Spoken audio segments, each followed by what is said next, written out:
Are you considered one of the boys? You are if you play in Dragon Ball Sparking Zero. Heck yeah, is what any bro is talking about these days.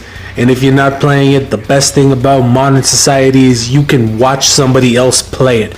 Grab a chair, me dude, and let's go through it step by step why this Dragon Ball takes the rest by storm. I won't go on for too long, I promise. I'm gonna give you the complete rundown, lickety split. Sparking Zero met a lot of expectations and even broke the limit. Bandai Namco always delivers, but everything else they've made in the past doesn't even come close to this. The main menu is the most beautiful thing I've ever seen. Makes me just want to hang out and scroll the pages. It makes me feel like I'm traveling the world as Goku to all these places, meeting up with all the friends and family. The story has been said multiple times throughout so many games, but this one is perfection right here. How do you retell the same story without making it so stale? Simple. You play only the important battles with the main characters and some main villains, but their best feature is definitely the sparking cutscenes, aka the what if battles. We've all fantasized this, guilty as charged. If you've ever wondered what would have happened if Vegeta never went Majin, or if Gohan prevented Buu from spawning, or if Goku beat the heart virus and just battled in Perfect Cell on his own, this is where the entertainment happens in the game. And man, that's just the tip of the iceberg, trust me. The story mode here is a blessing to all the long-term fans. It's also so rewarding. After every battle, it keeps you going to discover more and more. This is definitely a 10 out of 10 way to retell the story of Dragon Ball, hands down.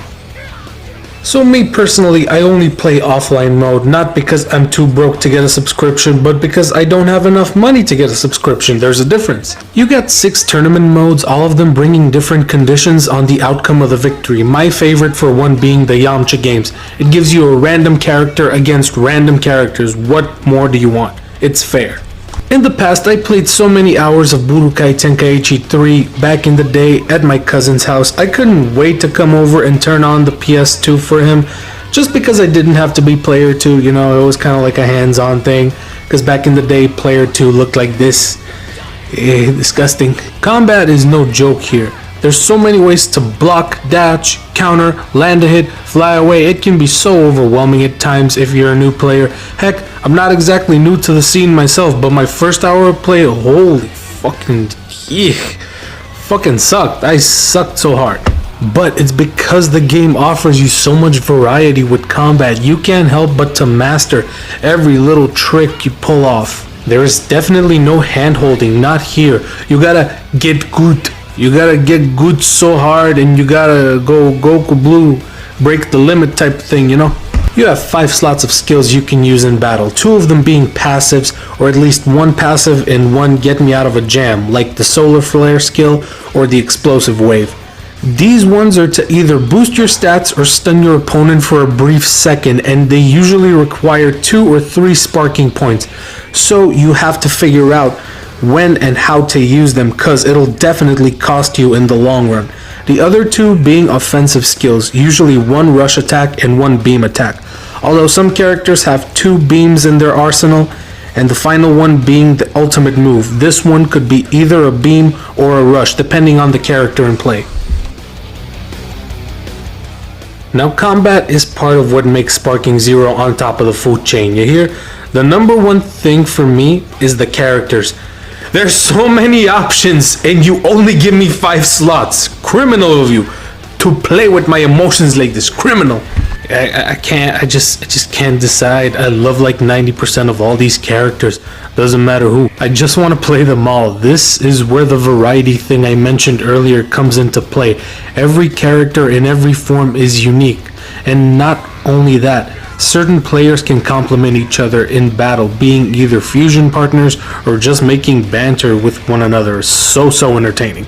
Me personally, I made my own tournament where DP is turned on. DP stands for Dragon Points and you get 15 points to spend. Every single character is worth from 1 to 10 DP points, and depending on how you play, you can either get 2 to 5 players. I love this because I feel like this is where you unlock your creativity. Of course, guys like Vegito Blue or Beerus are gonna be the best options to have on your team. But if you can stack up your roster with guys worth 3 or 4 points like Piccolo, Yamcha, and Tien, you challenge yourself to master the underdog. You challenge yourself to get good. Customization here is fair. A little too fair if you ask me. This is definitely not what I'm used to from Budokai Tenkaichi 3.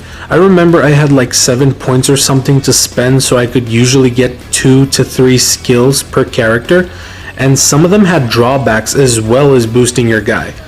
But here I feel like it's almost unlimited. You can have the best and perfect build to your playstat with no risk to your reward.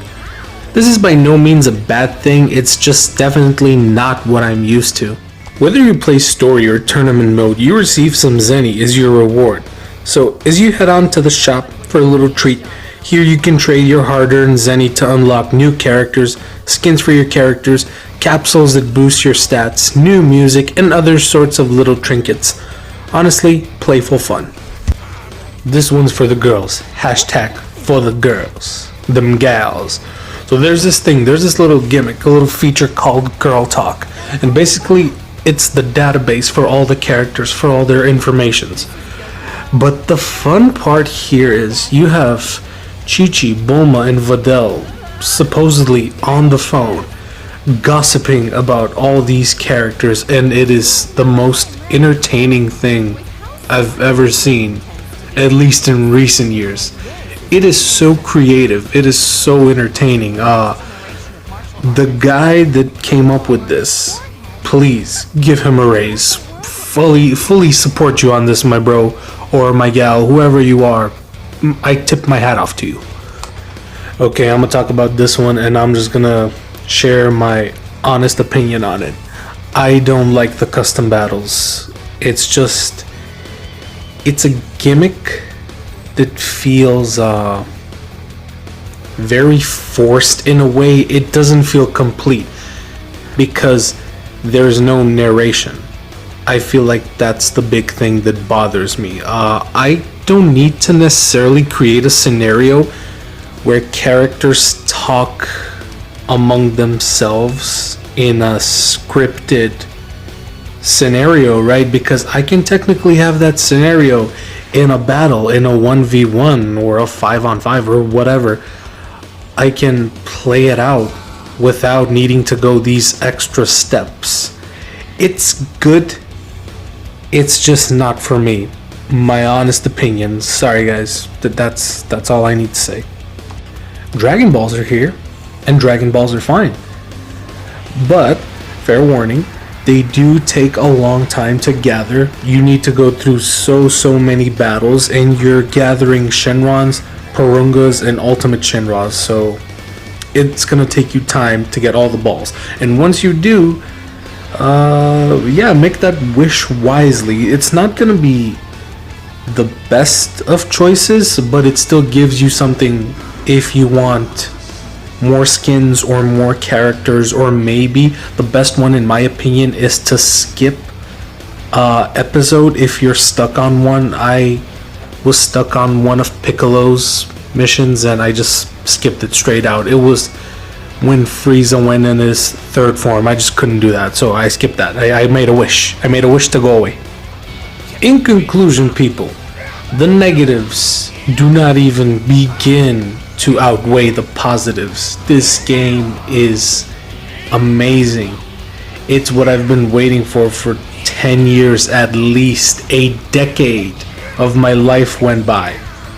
This is what brings people together right here.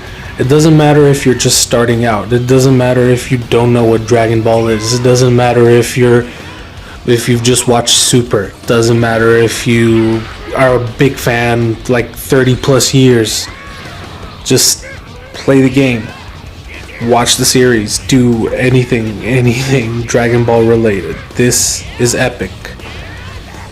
In memory of Akira Toriyama, the man gave us a legendary legacy right here. But that's all I have to say. This is why I think this game should be Game of the Year right here. This is why Dragon Ball Sparking Zero is all about hype. Catch you later, Pookies.